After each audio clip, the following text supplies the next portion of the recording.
Good morning, Manjay. A day in life as a senior high school student. So, ngayon nga po pala, magpa-practice na po pala kami ng Zumba dito. Pero di ko alam kung pupunta nga ba talaga sila. At yan nga po, ipupunta na po pala ako doon sa kalsada para magantay nga po ng aking sasakyan. Diyan nga po, hindi nga po halata na kinakabahan ako na baka hindi sila pumunta. Pero baka yung totoo yung instinct ko. Yan nga po, naglalakad na po pala ako papunta doon. Iilang minuto pa pala lalakarin ko. Dahil nga po, maputik yung dinadaan ko. Dito nga pala, nagpupustura muna pala ako. Tinitignan ko lang kung tama ba yung suot ko o hindi. At yan nga po pala, malapit na po pala ako diyan sa kalsada para magantay ng tricycle. Pero 100 peso lang yung pera ko.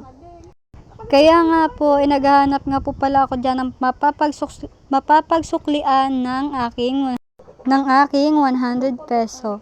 Para nga, may babayad ako sa sasakyan ko mamaya. Diyan nga po, naglalakad na po pala ako dyan papuntang kalsada para nga po, mapapagsakay na nga po pala ako dyan.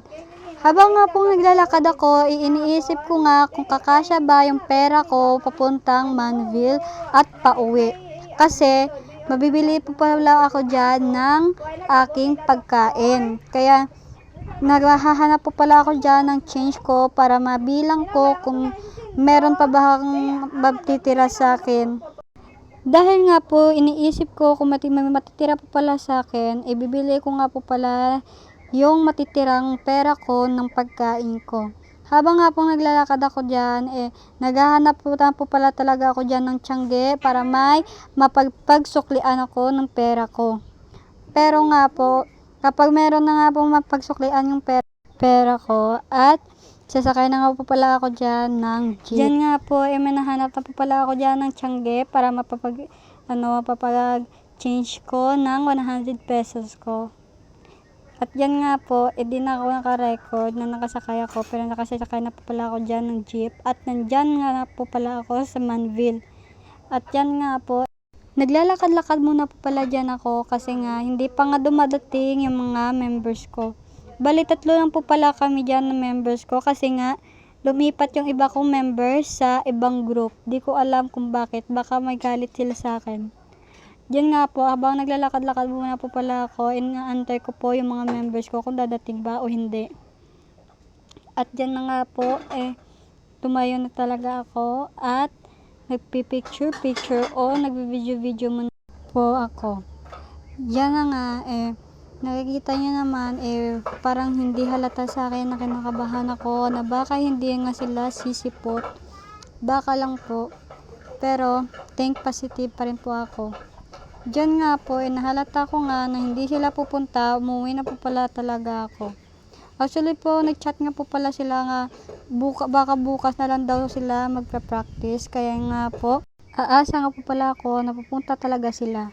Pero habang nga naglalakad nga pa talaga ako, napaisip nga ako na baka pupunta sila. Pero nga nakita ko nga, nag-chat nga talaga sila na bukas na daw sila pra-practice, uuwi na talaga ako dyan. Habang nga naglalakad ako, papuntang kalsada, tumitingin-tingin talaga ako at nag-iisip-isip kung saan ba talaga ako pupunta, kung uuwi ba o gagala. Pero napag-isipan ko, uuwi na talaga ako dyan kasi may red days nga ako. Habang tumitingin-tingin ako sa paligid, nag-aalinlangan nga ako nga baka may tagos ako. Pero dyan nga po, nagtitingin-tingin nga talaga ako at napaisip ako na di na talaga sila sisipot kasi nandyan nga po yung mga chat nila na hindi sila sisipot. At dyan na nga, bumili muna talaga ako dyan ng ice cream sa 7-Eleven para umuwi na. Habang nga kumakain ako, napaisip ako kung magsistay muna ba talaga ako dyan sa 7-Eleven. Pero napaisip ako na hindi na talaga ako magsistay. At dyan na nga po nagtatapos ang video ko. Thanks for watching and support my video. And like my video po. Support na lang po kayo. Maawa po kayo. Thanks for watching. Bye!